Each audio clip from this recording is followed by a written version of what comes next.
Well, today we do want to talk about exorcism as part of the Messianic profile. If this brings, if this sets your heart to fluttering, I guess, then we did our job. But this is a topic that has come up a couple of times that you're just sort of really blowing by it, just mentioning it. I couldn't even really tell you specifically where I've mentioned it in past episodes, but thought this would be good, a good landing place for an episode of its own. And it's, sort of the content that, our listeners like. It's not in the unseen realm, so this would be an example of something I'd get into in a subsequent book, but you're going to get it here first. So we ought to just jump in here and say something about it. Now, for those of you who are familiar with Unseen Realm, the book, or have heard me, talk about Unseen Realm, you'll know that typically I say something about what I refer to as the Messianic profile. And that is the reality that what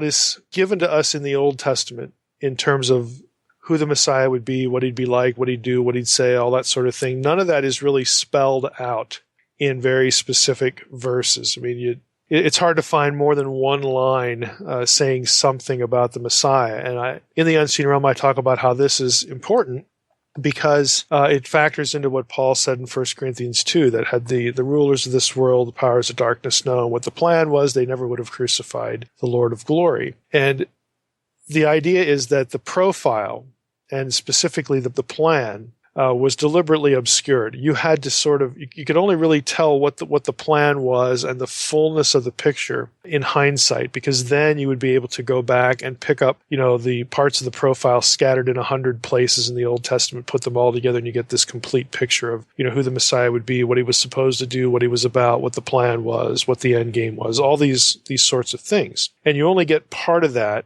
that's really obvious. There are a lot of things that Jesus does and says that aren't easy to sort of process why. How does that relate to who he is and what he's doing? And I want to read a little excerpt from Unseen Realm to sort of, again, set up the problem here. Because in short terms, when Jesus shows up and starts exorcising demons in the Gospels, everyone sort of, you get the feel that, oh, well, this is what the Messiah is supposed to do. But there is no verse in the Old Testament. There's no passage. There's no prophecy about the Son of David, the Messiah, casting out demons. You don't get it. In fact, demons are only referred to twice, and they're not really the demons of the New Testament. The shadim of the Old Testament, again, the term refers to a territorial entity, territorial guardian, and I talk about that in Unseen Realm a good bit. That's not what a demon is according to the Gospels. Those are two different critters, so to speak. So you don't even really get that hardly at all, and you don't get it clearly at all. You get a few little obscure kind of side references to ideas that would be associated with the demons as we think of them in the Gospels. You get a little of that in the Old Testament, but it's really hard to even detect that that's what you're reading when you go through certain passages. But readers of the Unseen Realm are sort of familiar with that, but I want to read this one section about the Messianic profile again to help further set up the topic. So I wrote, by God's design, the Scripture presents the Messiah in terms of a Messianic profile that can only be discerned after the pieces are assembled. Paul tells us why in 1 Corinthians 2, 6-8. If the plan of God for the Messiah's mission had been clear, the powers of darkness would never have killed Jesus. They would have known that his death and resurrection were the key to reclaiming the nations forever. Chances are good that you've heard the New Testament mistakenly read back into the Old hundreds of times. Therefore, you might be surprised to hear me say that the Old Testament profile of the Messiah was deliberately veiled. Then skipping ahead a little bit, this is pages 241, 242.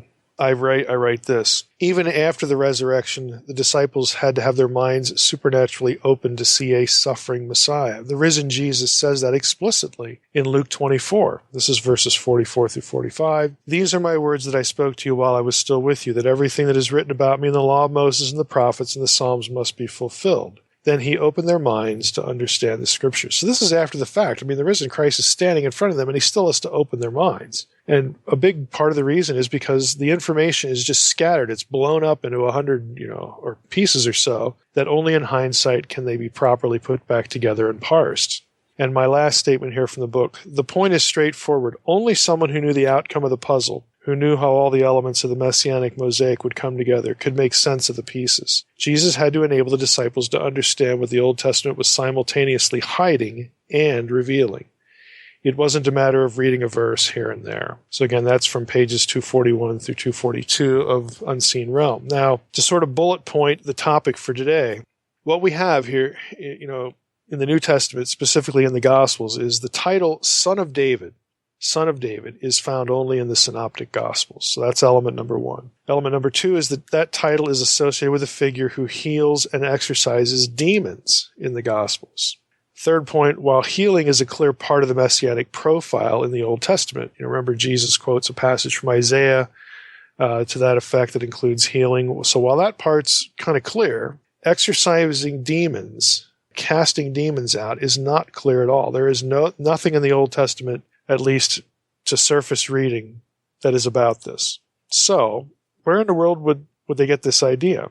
Why would people living, during the experiences of the incarnation, Jesus' first advent, when he's going around casting out demons, why would they just look at that and say, well, of course, this is the Son of David. This is what the Son of David's supposed to do. Where would they get this idea? What preconditioned them to expecting that this was going to happen? What preconditioned them to the fact that once they saw somebody do this, they said, aha, we have here the Son of David, the Messiah. What was it that led them to that point where they could process what was going on correctly? So that's what we want to talk about. And we really have to begin, surprisingly enough, in the Old Testament. And this is going to be some obscure stuff. But I'm going to quote one passage in the Old Testament. Then I'm going to quote it in the Septuagint, the Greek translation of the Old Testament, again, that a lot of people, a lot of Jews or Gentiles, would have been familiar with. Mostly Jews before we have the first Advent, because, if you're a Gentile, you don't really have any interest in reading stuff that Jews wrote. If you're an intellectual, you might, but again, the masses don't. When Gentiles start becoming converted after, the resurrection or the ministry of the apostles, well, then you get a lot of Gentiles reading the Septuagint because, hey, that's your Bible. This is where the Messiah was presented. Well, prior to that, again, you do have something in the Septuagint that the Jewish community, because they're the ones who are going to be reading this, either in Hebrew or the Targum's Aramaic, or in this case, the Septuagint, they're going to be familiar with this idea. And so I'm going to start with a passage from 1 Kings 4. I'm going to read it, both versions, and then we're going to go into the Dead Sea Scrolls and talk about extra psalms that are in the Dead Sea Scrolls, at least one of which actually shows up in the Septuagint. So again, people would have been familiar with the material. So prepping it that way, here we go. In 1 Kings 4, 29 through 34, the Masoretic text, and again, the traditional Masoretic text reads as follows. And God gave Solomon wisdom and understanding beyond measure, and breadth of mind like the sand of the seashore, so that Solomon's wisdom surpassed the wisdom of all the people of the East and all the wisdom of Egypt. Skip into verse 32. He, Solomon, also spoke 3,000 proverbs, and his songs were 1,005. He spoke of trees from the cedar that is in Lebanon to the hyssop that grows out of the wall. He spoke also of beasts and birds and reptiles, fish, so on and so forth. So that's 1 Kings 4, 29 through roughly 33, right around there. So we have the mention of Solomon. Solomon is obviously son of David, king. Okay, he's going to be a messianic figure in that sense. And we have here the information that he spoke 3,000 proverbs and his songs were 1,005. Big deal. How do you get casting out demons from that? Well, you don't, but it begins sort of a journey that is initiated in what's said here about Solomon that will get picked up in other material. In the Septuagint, it's slightly different. Okay, the difference here is in verse 32. And Solomon spoke 3,000 proverbs, and his songs were 5,000. So there's a lot more songs in the Septuagint version than there are in the Masoretic text version. And that's because, as we move to the Dead Sea Scroll material, that's because the Jewish community, and of course the community that's part of the community that would have produced the Septuagint, knew of lots of other psalms.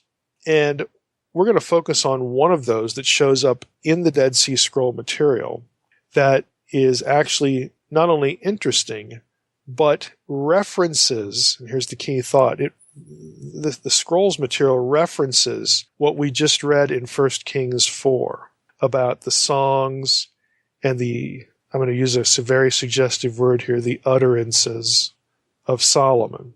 Okay? So this is 11Q Okay, 11Q Psalm scroll, and the abbreviation is AP superscript A. In numbers, it's 11Q 5, column 27. For those of you who have Dead Sea Scroll stuff, you can go look this up, but I'm going to read you parts of it.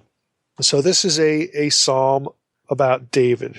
So we read here at the beginning, this is line 2, David, son of Jesse, was wise, and a light like the light of the sun, and learned, and perfect in all his paths before God and men. And then we have a blank, and the Lord Yahweh gave him a discerning and enlightened spirit, and he wrote psalms, 3,600, and songs to be sung before the altar over the perpetual, and then there's a gap in the text. Line 9, and all the songs which he spoke were 446, and songs to perform over the possessed, 4 of them. So you actually have a reference in this extra psalm to David, okay, David composing songs to perform over the possessed. The total, again, of all of this was 4,050. Again, the total of his total output when you get down to that particular line 10 in that Dead Sea Scroll text. Now, the word translated possessed is more literally someone who has been assaulted, someone who has been, accosted. Again, the implication is by some external force. But it's just an odd line. Songs to perform over the possessed or over the assaulted, 4 of them. And the last line here, and all these he spoke through the spirit of prophecy, which had been given to him from before the Most High. So God gave him these things these songs to sing, so on and so forth. Now, in the same Dead Sea Scroll, in a different column, column 19, line 15, we read this, where David says, let not Satan rule over me, nor an evil spirit. Let neither pain nor evil purpose, again, conquer me. Now, part of that line, part of, these snippets that I've read, part of this material shows up in the Septuagint as what the Septuagint calls Psalm 151. Now, if you know your Bible, if you know the book of Psalms, there's only 150 Psalms here. And, you've got this extra Psalm, the Masoretic text, we've got this nice, neat number here. Where in the world do we get this extra Psalm? Well, if you think about the Psalms, let's just do this a little bit. There are references in the Psalms to the Psalms of David and others, not just David, but we're going to zero in on David here. The Psalms of David being collected. And this was the process. They were collected and put into the books so that in the Masoretic text we have 150 total. And there are even places in the Psalms where it says, and this is the end of the songs of David, son of Jesse. But then afterwards you get more Psalms of David. And that's because the collecting kept going. So at one point, they had a collection, Psalms of David, and then an editor, who was putting all this stuff together into the book that we know as Psalms. An editor says, hey, these are the Psalms of David, the songs of David, and this is all that we have. But then they find more, and those get added subsequently to those editorial comments in the book of Psalms as we have it today. Now, I mention that because here we have a 151st Psalm that actually winds up in Dead Sea Scrolls and Dead Sea Scroll material, and it was added to the collection that becomes part of the Septuagint. So in the Septuagint, the Greek translation of the Old Testament, if you turn to the book of Psalms, you're going to have an extra one. You're going to have Psalm 151. And in that psalm, you get, again, some of this material about don't let Satan rule over me or an evil spirit. Of course, the implications are because of what, David had written, songs to perform over the possessed, that he has power to deliver people from being bound by demons. Now, let's go to another one, Psalm 91. This is Psalm 91, which, again, you have your traditional version, okay, what you would read in most translations, translating the Masoretic text. You have a version of this that comes from the Dead Sea Scrolls, Psalm 91 at Qumran. Again, and not coincidentally, it is part of this same scroll, the 11Q Psalm scroll that I've been quoting already. And then, of course, you also have a version of this in what becomes known as the Septuagint. Now, I'm going to read you this. There are 4 things in here that are very interesting that speak to this issue. And for those of you who remember the Fern and Audrey episode, Fern and Audrey and I have discussed some elements of this particular psalm because of the work they do. Again, they don't do renunciation prayers or anything like that. They're not deliverance ministry. What they do is different, but they have used the material in this psalm and some other things to help them do what they do. And I think you'll understand why that's relevant as we read through this. So I'm just going to go, we'll pick, one of the versions because I'm going to actually link out to a few things and then talk about where it might be different. But we read here, Psalm 91, he who dwells in the shelter of the Most High. Okay, now look at the reference. We already had Psalm 151. Again, don't let Satan rule over me. We already had a portion of an extra psalm material that had songs about dealing with possessed people. And there was a reference made to, hey, David wrote these things through power given to him from the Most High. And here we have the Most High referenced in Psalm 91. Now, if you've read anything in the unseen realm, you know that this is important terminology. Because the Most High, again, this is the title given to the God of Israel when he divides up the nations. Again, it's a title of superiority. He is the Most High. He is the one, who made this decision, who judges, the rebellious, divine beings of Genesis 6, who dealt with the Nakash of Genesis 3. Again, you have this Most High terminology. And that's important because you have to assert authority. You have to presume and assert and actually legitimately have authority over other Elohim, over other divine beings. Again, to do what you're going to do, to do what needs to be done. And so there's this, again, conceptual link back to we're doing this because of the Most High and his power. But the Messiah, son of David, was, again, Jesus is actually called Son of the Most High in the Gospels. And that is a messianic title because the King of Israel, again, the king from the line of David, is referred to as the Son of God in the Old Testament. So again, there's this linkage about the messianic figure, son of David, son of Solomon, line of David and Solomon, son of the Most High, son of God, all this sort of stuff factoring into what this psalm and again what Jesus actually does in the Gospels with demonic entities. So he who dwells in the shelter of the Most High will abide in the shadow of the Almighty. I will say to the Lord, my refuge and my fortress, my God in whom I trust. For he will deliver you from the snare of the fowler and from the deadly pestilence. He will cover you with his pinions, and under his wings you will find refuge. His faithfulness is a shield and buckler. Now here we hit verses 5 and 6. We're going to get some lines in here that it's very easy to read right over, but we're going to be linking out to some things and talking about them. You will not fear the terror of the night. Okay, the terror of the night. In Old Testament thinking, this was actually a demonic entity. Now, if you have the Dictionary of Deities and Demons in the Bible, again, I've recommended that source many, many times. This term is discussed. There's actually an entry for the terror of the night in DDD. And the Hebrew for this is Pakad Laila. Okay, now Laila is the important thing to sort of fix in your brain, Laila, the way that sounds. Because, to quote the article, there have been some attempts to relate Laila etymologically to Lilith, which is referenced in Isaiah 34:14. This is Lilith, again, which is a demonic figure in Jewish tradition. But the entry continues, Akkadian Lili is actually a better choice. Akkadian Lili was a night demon.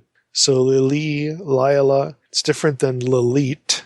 It's close, but it's not quite the same. But this term, Pakad Lila, DDD suggests, there might be some relationship here. They say this is a folk etymology. Functionally, however, the demon Pakad Lila reveals traits similar to those of the Mesopotamian Lilu and the Lili, especially as it's referenced in the Song of Solomon 3:8, which talks about, again, the terror of the night. We're not going to necessarily go there. But you get this idea that there's an Akkadian term that aligns with this one that has characteristics that would sort of fit with, again, a demonic figure, terror of the night. Now, the terror of the night demon in Mesopotamia was, again, an aggressive, attacking entity. And the night association is significant because that's when lots of, people sort of thought about when demons are doing something. And it also has reference to what happens at night, specifically in bed between men and women. Okay, there's the marital bed. Also, again, the care of children during the night while they're asleep, because the Akkadian demons associated with this were often associated with children dying during the night and whatnot, or trying to prevent conception. Again, there's this notion of demonic activity during the midnight hours, I guess you could put it. And this term is associated with that. And I want to read you a little bit more from the DDD entry. The writer says, among the host of Mesopotamian demons, Lilu, which is related to Sumerian Lu-Lila, which literally means wind man. So it's like a spirit man. Among the host of Mesopotamian demons, Lilu and Lilitu or Lili most resemble the biblical Pakad Laila. These demons seem to have been attached particularly to pregnant women and newborns whom they sought to harm. They are conceived as harmful to brides and grooms whom they attack on their wedding night and prevent the consummation of the marriage. As an attacker of brides and grooms, Lilu, or especially in Jewish tradition, Lilit, comes close, now catch this line, comes close to the incubus and succubus demons known from all over the world. Again, just giving you a little bit of a flavor of what's going on here. Again, I don't want to drift off into, facade territory or alien abduction stuff, but thematically, there's a lot of overlap here between, and sleep paralysis, even though I think sleep paralysis is just a biological medical condition, but it's often associated with feeling like a presence in the room. But again, you get these sorts of things. I'm just trying to pluck examples out so that you get a feel for what this term in antiquity would have been used to describe, or how this term would have been brought into discussion based upon some experience somebody had, whether it was supernatural or something that just freaked them out. That might have been natural or not. So this is the terminology that's going on in this particular psalm. Back to the terror of the night in Psalm 91. A cursory look, last line from DDD, a cursory look at the context in which Pakad Laila occurs in Psalm 91 reveals its demonic identity. This psalm abounds with names of other demons. And it does. Let's go back to Psalm 91. Verse 5, we read, you shall not fear the terror of the night. Here's the next one. Nor the arrow that flies by day. And you say, well, isn't that just like an arrow? I don't want to get stuck with an arrow that somebody shot off. Well, again, there's a little bit more to it than that, especially if you are reading this psalm in the Septuagint. Because in the Septuagint, instead of arrow that flies by day, you actually get daimonion mesame brinon, which means midday demon. Okay? So you will not feel the terror of the nighttime demons, and you won't fear the midday demons either in the Septuagint. Now, DDD also has a reference to this. I'll read you a few excerpts. The midday demon is found in the Septuagint version of Psalm 91. In that case, it's verse 6. English Bibles, it's going to be verse 5. In these verses, the Hebrew psalmist declares that the one who takes refuge in the Almighty will not fear. Again, Masoretic text, terror of the night or the arrow that flies by day. And then it continues to the pestilence and the destruction. And we're going to get to those in a moment. Those are also names of gods in antiquity, in Canaanite religion. And those gods are referred to as demons in the Septuagint. But just hold that thought for a moment. So back to the entry for midday demon. Again, this is the Septuagint version. The Septuagint translators, continuing with the entry, confronted a different Hebrew text. And then he references probably the same ones that Aquila and Symmachus used. And then he gets into the Hebrew for what they probably read. Destruction and demon of noontime. Again, according to the Hebrew text they probably had, which the Septuagint renders as misfortune and the midday demon. So it's very clear in the Septuagint that what they are reading, and again, DD says they probably, had a text that actually led them this direction. A Hebrew text is a little bit different than the Masoretic text. But in this verse, the psalmist is saying, you won't, if you're under the shelter of the Most High, the one who's really in charge of, again, all these other entities, you will not fear the terror of the night, the nighttime demon. You will not fear, again, the midday demon, the one that shows up, in the middle of the day, that sort of thing. You won't need to fear these things. Now, before we leave this, if you go with the Masoretic text, the arrow that flies by day, there are scholars who would actually argue, and I think this is a reasonable argument, that the reference to the arrow provides a clue actually to a demonic entity, because in Canaanite religion, the god Resheph, who was a plague god, is represented as an archer, someone who shoots arrows. And so that might have contributed, that knowledge in antiquity might have contributed to the Septuagint translator when he's looking at what he looks at and he has different options. It might have led him to say, okay, we got it, midday demon. We get it because of the way Resheph, again, was depicted and described in Canaanite literature. So even if you want to go with MT, you don't like Septuagint, you can still be dealing with a demonic entity here. And Resheph, again, was a deity. It was a god in Canaanite religion. Continuing on to the next verse. So you won't feel the terror of the night. You won't need to fear either the arrow. Again, the Resheph's darts. Remember, what Paul talks about, the fiery darts, of the wicked. It's the same idea, but here in the Old Testament, that here you have a deity associated with this, represented as an archer, shooting at his victims, that sort of thing. Or if you go with the Septuagint, the midday demon. We continue, nor will you have to fear the pestilence that walks in darkness, nor the destruction that wastes at noonday. Now, so catch what the psalmist just did there. The previous verse, we have terror of the night, nighttime demon, and then we have a daytime demon. Next verse, we have the pestilence that's stalking in the darkness. There we go with nighttime, nor the destruction that wastes at noonday. Here we have noonday reference again. So you could take verses 5 and 6 as parallel to each other. It's another way, again, instead of it yielding 4 demonic figures, it would only be 2 demonic figures described 2 times in different ways. Either way, these are hostile divine entities, hostile gods in Canaanite literature that are, again, viewed as the forces of darkness, spiritual forces of darkness, that the psalmist is saying you don't need to fear these things. Now let's talk about pestilence a little bit, this term. And this is something that, shows up in a footnote somewhere in Unseen Realm. I know, I don't quite remember what the chapter was, but the Hebrew word here is dever. Again, pestilence is a normal translation. But the thing to notice here, to be aware of, is that this dever, is a deity name in the Ugaritic texts, and he is a god of destruction. Now, again, Dever in Ugaritic text is also mentioned in tandem with Resheph. That was the arrow demon, the archer demon that we just read about in the previous verse. So again, this is what that quote in DDD much earlier said, hey, the context of Psalm 91 supports this demonic thinking, because look at all these terms in the psalm that point to demonic entities. That was an accurate quote. There are a number of things in the psalm that point that direction. Dever is also mentioned in Habakkuk 3. Again, we have there, might as well just go out to Habakkuk 3, where Dever and Resheph are actually in this scene.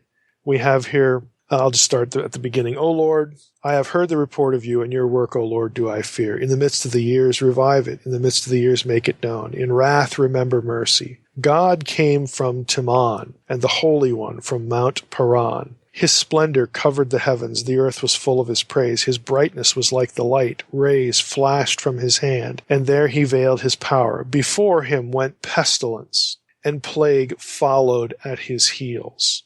So there you have Dever and Resheph mentioned in this. And in this scene, they are sort of like cringing, servants. They're underlings of the God of Israel. Again, the prayer of Habakkuk here puts them in their place. So they're not, independent, more powerful entities or anything like that. The God of Israel can use destruction, and he can use pestilence and that sort of thing.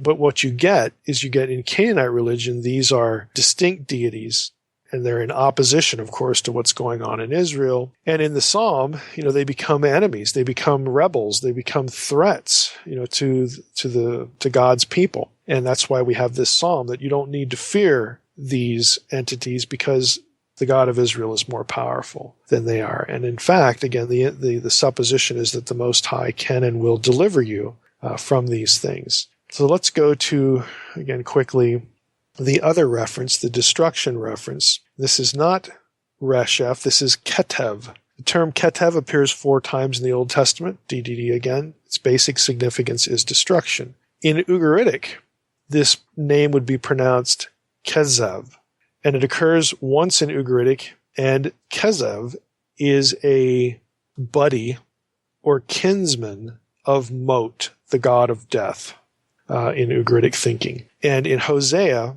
13:14, we get a reference to this kind of material. It's going to sound like a familiar passage, but think about this passage and think about where it's referenced in the New Testament. Hosea says, again, and the speaker here is, let me get the context here for the speaker, Hosea 13. It is the prophet. He's talking about he destroys you, O Israel. Again, Hosea basically giving Israel bad news for their idolatry. And then we get to verse 14. Shall I ransom them from the power of Sheol? Again, the realm of the dead. Shall I redeem them from death? The word Mot.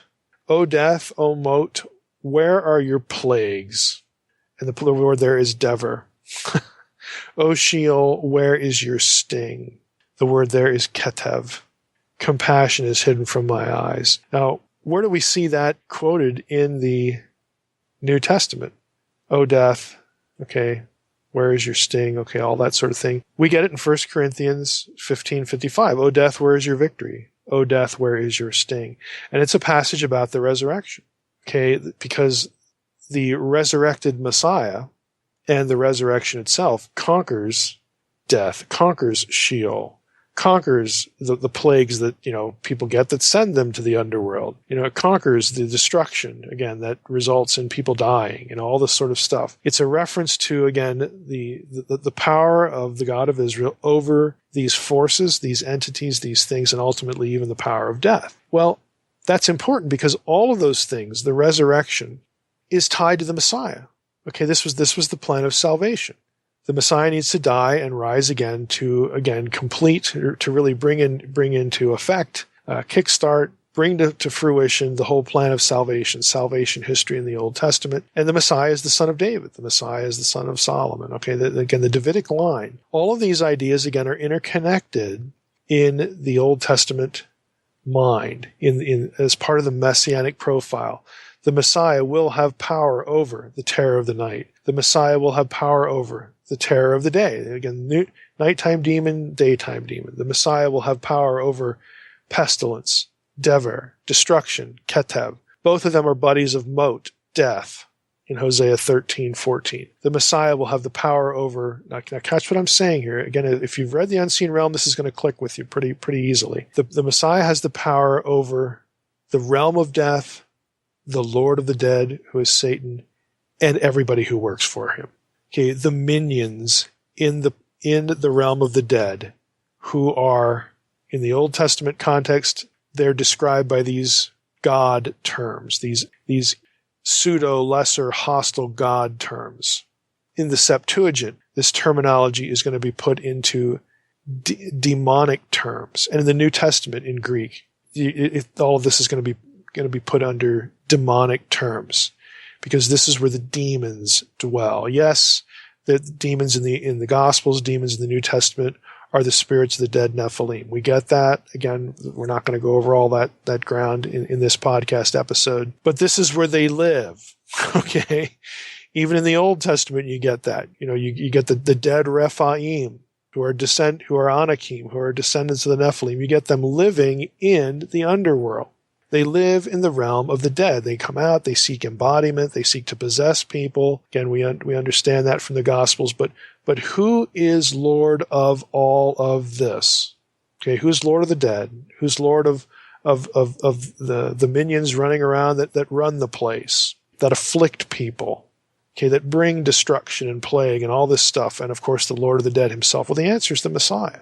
The answer is the Messiah. And so people who were familiar, again, with this literature, Psalm 91, the extra psalm, Psalm 151, Again, the reference in extra psalm material about, hey, David had written songs, and suggestion, hint, maybe Psalm 91 is one of them. David had written psalms to perform over the possessed.